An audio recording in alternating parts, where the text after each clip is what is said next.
अपन मन के होई राजा रे, नहीं हमारा लबा कोनो साजा रे। सुन अपन मन के होई राजा रे, नहीं हमारा लबा कोनो साजा रे। हमर चेहरा न केहू के पसंद बा, अरे मार दे हम गोली केहू जे बोली रंगदारी में नाम नंबर 1 बा।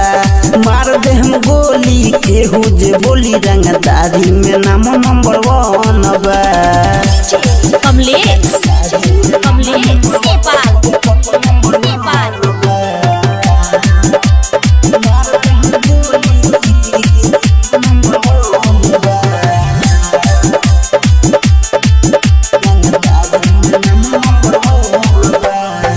चले लागे गोली तो नाही देखिले सुबह,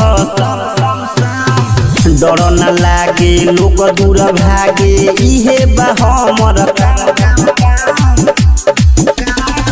चले लागे गोली तो नाही देखिले सुबह सहाम, डर न लागे लोग दूर भागे इहे बा हमर कहा।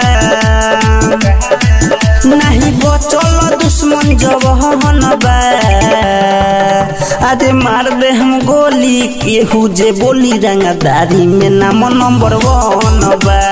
मार दे हम गोली केहू जे बोली रंगदारी में नाम नंबर 1 बा।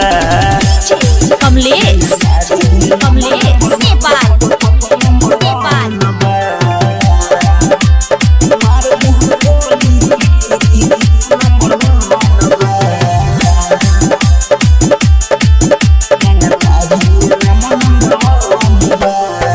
एक बेर जे नजर दिखाई तो हो जाई उगाए।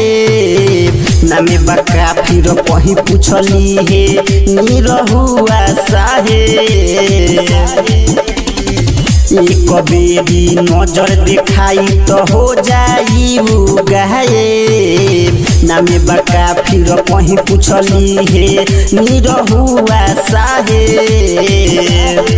सुन राइटर ज्ञानी के मोहन बा, अरे मार दे हम गोली केहू जे बोली रंगदारी में नाम नंबर 1 बा।